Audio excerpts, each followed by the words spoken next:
मेरे प्यारे बच्चों, मैं आज फिजिक्स का पहला चैप्टर शुरू करेंगे। फिजिक्स हम लोग जीरो से शुरू करेंगे। फिजिक्स क्या है? फिजिक्स क्या है, सबसे पहले हम फिजिक्स को डिफाइन करेंगे, फिजिक्स को परिभाषित करेंगे। तो फिजिक्स कहता है यह प्राकृतिक विज्ञान की वह शाखा है जिसमें हम प्राकृतिक घटना और उन घटनाओं को वर्णन करने वाले नियम का अध्ययन करते हैं। फिजिक्स क्या है? तो फिजिक्स प्राकृतिक विज्ञान की वह शाखा है जिसमें हम प्राकृतिक घटना और उन घटनाओं को वर्णन करने वाले नियम का अध्ययन करते हैं। जैसे सेव का नीचे गिरना एक घटना है, लेकिन ये कैसे घटित होता है, इस पर न्यूटन साहब ने बहुत सारा एक्सपेरिमेंट किए, बहुत सारा प्रयोग किए। प्रयोग करके उन्होंने एक नियम दिया, गुरुत्वाकर्षण का नियम, और बताया कि गुरुत्वाकर्षण के नियम के अधीन कोई भी वस्तु नीचे गिरती है। इसी तरह से हमारे नेचर में, प्रकृति में बहुत सारी घटनाएं घटित होती है, लेकिन कैसे घटित होती है इस बात की व्याख्या करना, इस बात को एक्सप्लेन करना ही फिजिक्स है। तो फिजिक्स क्या है, इसका डेफिनेशन लिख लीजिए। फिजिक्स भौतिकी, इसको हिंदी में हम भौतिकी कहते हैं। भौतिकी या प्राकृतिक विज्ञान की या प्राकृतिक विज्ञान की वह शाखा है कि वह शाखा है जिसमें हम प्राकृतिक घटना और उन घटनाओं को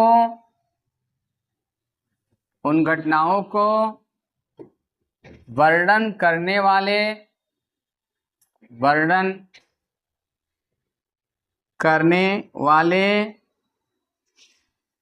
नियम का अध्ययन करते हैं। नियम का अध्ययन करते हैं।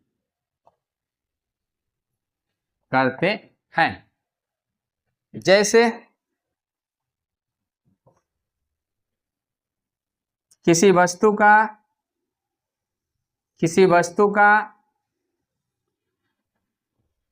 नीचे गिरना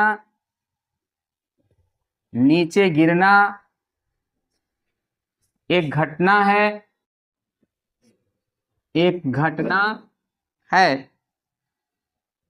यह गुरुत्वाकर्षण के नियम के अनुरूप गिरता है। उसकी व्याख्या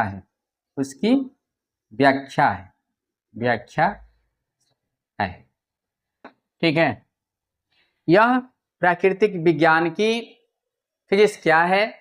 तो यह प्राकृतिक विज्ञान की वह शाखा है जिसमें हम प्राकृतिक घटना और उन घटनाओं को वर्णन करने वाले नियम का अध्ययन करते हैं। जैसे किसी वस्तु का नीचे गिरना एक घटना है, यह गुरुत्वाकर्षण के नियम के अनुरूप गिरता है, उसकी व्याख्या है। अब हम इसमें ये जानेंगे कि भौतिक राशि क्या है।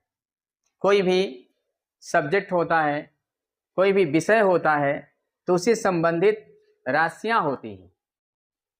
तो अब हम जानेंगे कि फिजिकल क्वांटिटीज क्या है, भौतिक राशि क्या है ना? भौतिक राशि। देखिए भौतिक राशि किसे कहते हैं? तो भौतिक राशि कहता है कि ऐसी राशि जिसका प्रयोग भौतिक घटना और उन घटनाओं को वर्णन करने वाले नियम के लिए प्रयोग किया जाता है, उसे हम भौतिक राशि कहते हैं। भौतिक राशि क्या है भाई? तो ऐसी राशि जिसका प्रयोग प्राकृतिक घटना और उन घटनाओं को वर्णन करने वाले नियम के लिए किया जाता है, उसे हम भौतिक राशि कहते हैं। भौतिक राशि क्या है? भौतिक राशि, इसको इंग्लिश में फिजिकल क्वांटिटीज कहते हैं। Physical quantities. ऐसी राशि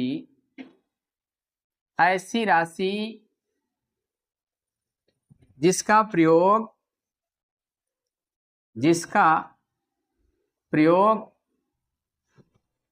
प्राकृतिक घटना और उन घटनाओं को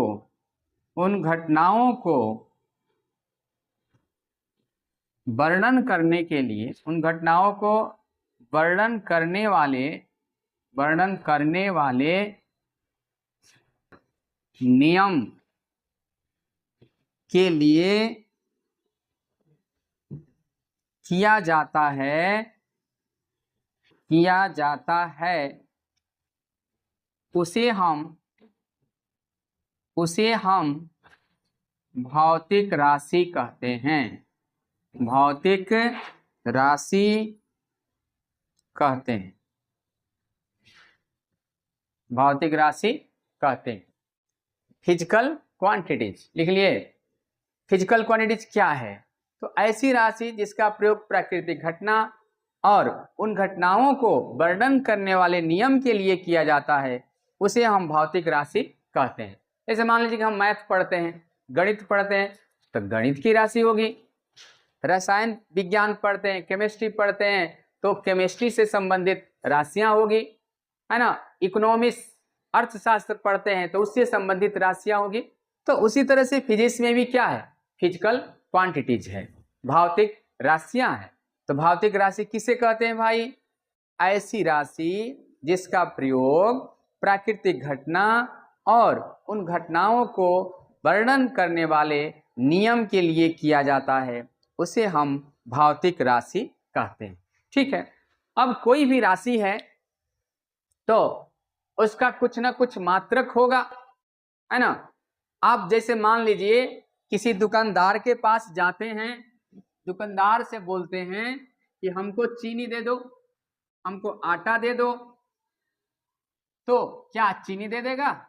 आटा दे देगा? नहीं, वो बोलेगा कितना किलो चीनी, है ना, कितना किलो आटा।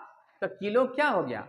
मात्रक हो गया, ठीक ना। उसी तरह से आप किसी कपड़े के दुकान पर जाते हैं, कपड़े के दुकान से बोलते हैं कि हमको कपड़ा दो, है ना, तो वो बोलेगा कि कितना मीटर कपड़ा, कितना मीटर कपड़ा।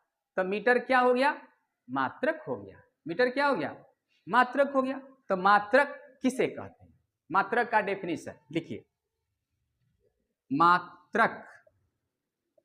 मात्रक इंग्लिश में इसको यूनिट कहते हैं। देखिए, तो मात्रक क्या है? आपसे कोई पूछ देगा कि मात्रक क्या है, तो मात्रक कहता है कि वह स्टैंडर्ड जिसमें किसी भौतिक राशि को मापा जाता है। वह मानक जिसमें किसी भौतिक राशि को मापा जाता है, उसे उसका मात्रक कहते हैं। The standard in which a physical quantity is measured. वह मानक जिसमें किसी भौतिक राशि को मापा जाता है, उसे उसका मात्रक कहते हैं। लिखिए, वह मानक जिसमें किसी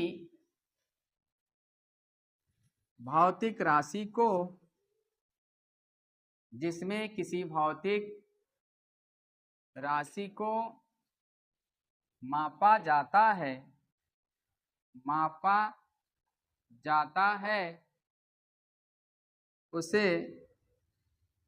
उसका मात्रक कहते हैं,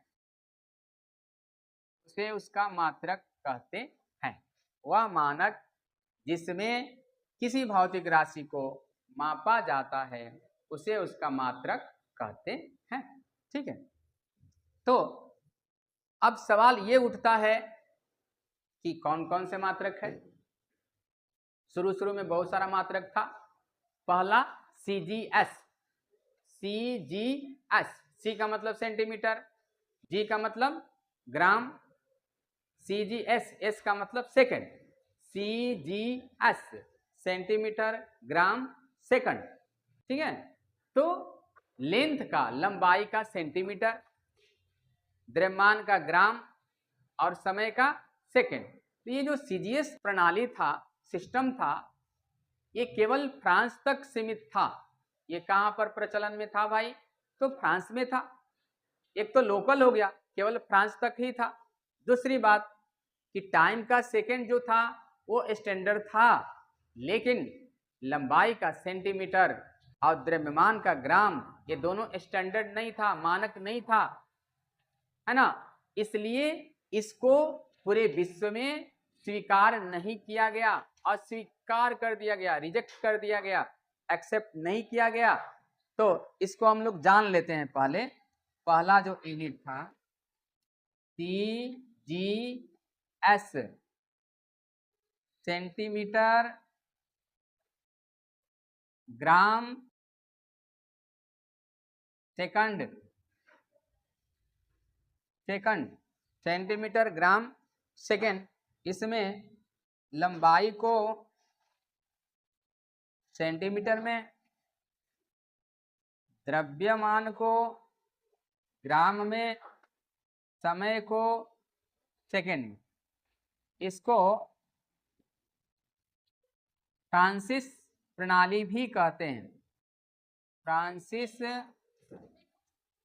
प्रणाली भी कहते हैं, क्योंकि ये फ्रांस में प्रचलन में था। इसमें लंबाई का सेंटीमीटर स्टैंडर्ड नहीं था, द्रव्यमान का ग्राम स्टैंडर्ड नहीं था, समय का सेकंड स्टैंडर्ड था, पहली बात। दूसरी बात, ये जो सिस्टम था, ये जो प्रणाली था, केवल फ्रांस तक सीमित था। इसलिए इसको अंतर्राष्ट्रीय लेवल पर स्वीकार नहीं किया गया, स्वीकार नहीं किया, पहला। दूसरा, FPS,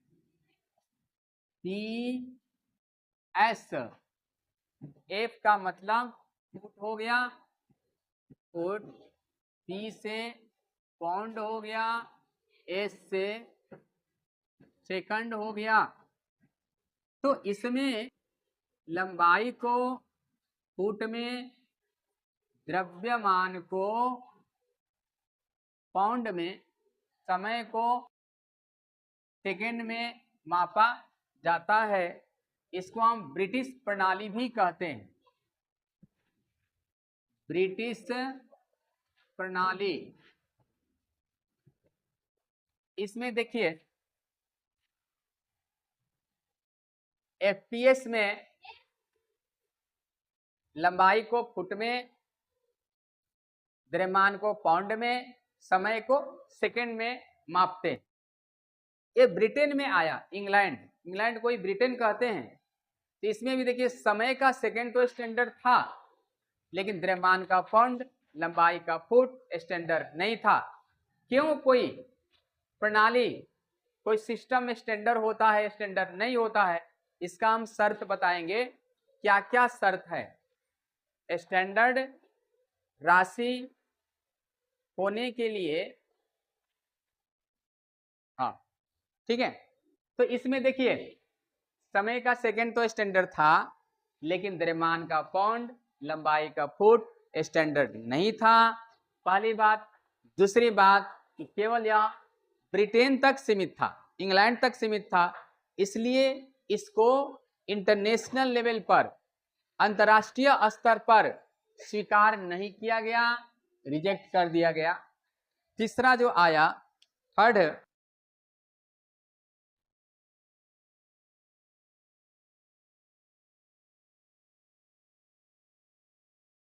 जो आया तीसरा MKS, मीटर किलोग्राम सेकंड। इसमें लंबाई को मीटर में, द्रव्यमान को किलोग्राम में, समय को सेकंड में मापा जाता है। इसको हम एसआई सिस्टम कहते हैं। एसआई सिस्टम, अंतरराष्ट्रीय पैमाना।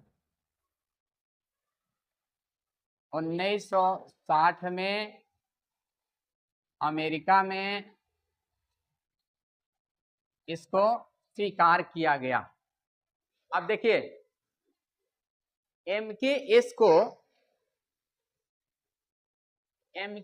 को एसआई माना गया, ठीक ना। इसमें लंबाई का मीटर, द्रव्यमान का किलोग्राम, समय का सेकंड। इसमें लंबाई का मीटर, द्रव्यमान का किलोग्राम, समय का सेकंड, तीनों का तीनों स्टैंडर्ड था, मानक था। इसलिए अमेरिका में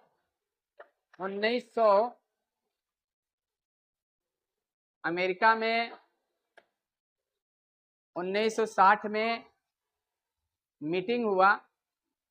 उस मीटिंग में निर्णय लिया गया कि MKS को एसआई सिस्टम माना जाएगा और इसको एसआई सिस्टम मान लिया गया, ठीक है।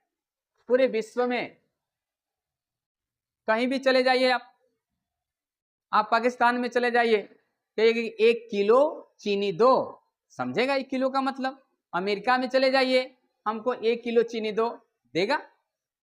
यानी किसी भी, अब विश्व के पूरे विश्व के किसी भी देश में जाते हैं तो 1 किलो का मतलब जानेगा, 1 मीटर का मतलब जानेगा, 5 मीटर का मतलब जानेगा, क्योंकि यह जो सिस्टम था हमारा अंतरराष्ट्रीय पैमाना हो गया। अंतरराष्ट्रीय का मतलब क्या हुआ कि विदेश में भी इसको समझता है, विदेश में भी ये प्रचलन में हो गया, ठीक है।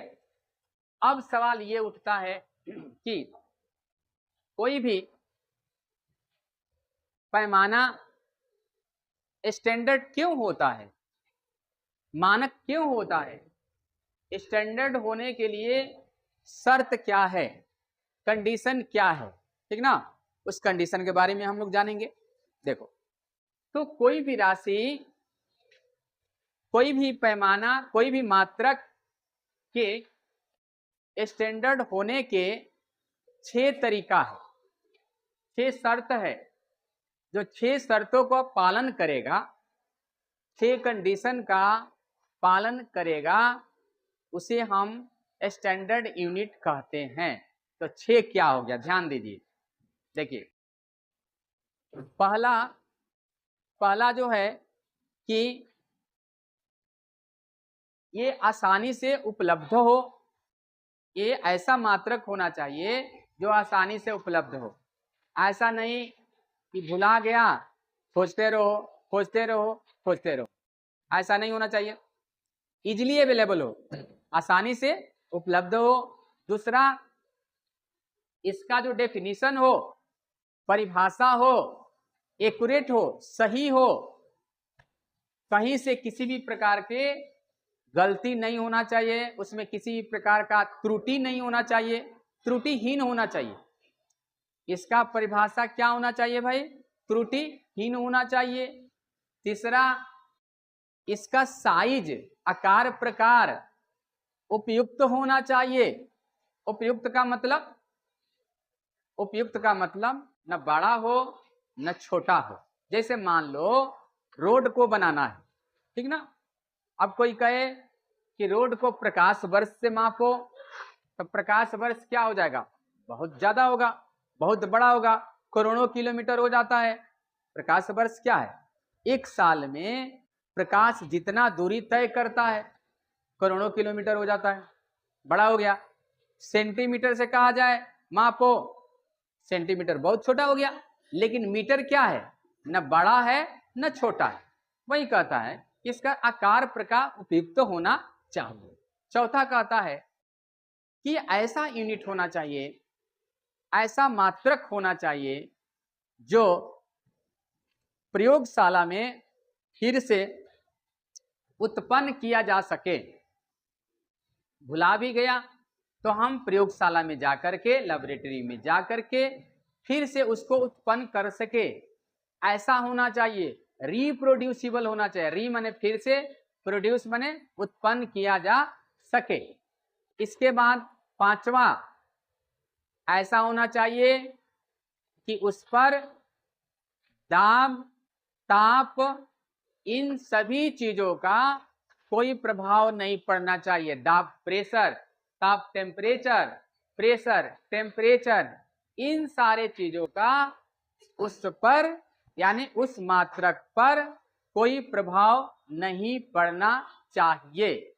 छठा, यह ऐसा होना चाहिए कि समय के साथ इस पर कोई प्रभाव नहीं पड़े, समय के साथ अपरिवर्तित हो। तो लिख लीजिए कौन कौन 6 कंडीशन है, 6 शर्त है। हाँ देखिए, मानक मात्रक की शर्तें, condition for, conditions for standard unit. पहला, इसके परिभाषा में कोई त्रुटि नहीं होना चाहिए। दूसरा, यह आसानी से उपलब्ध हो, उपलब्ध हो। तीसरा, इसका आकार उपयुक्त हो।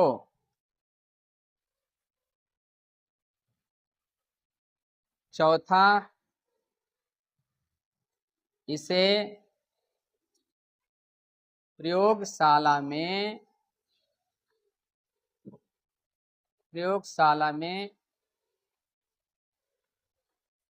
फिर से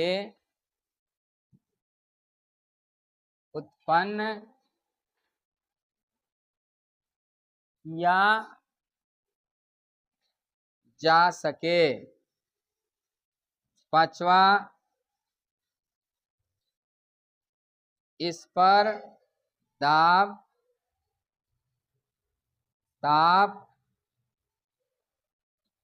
आदि का प्रभाव न पड़े। छठा, समय के साथ इसमें कोई परिवर्तन न हो। ये 6 कंडीशन है, 6 शर्त है।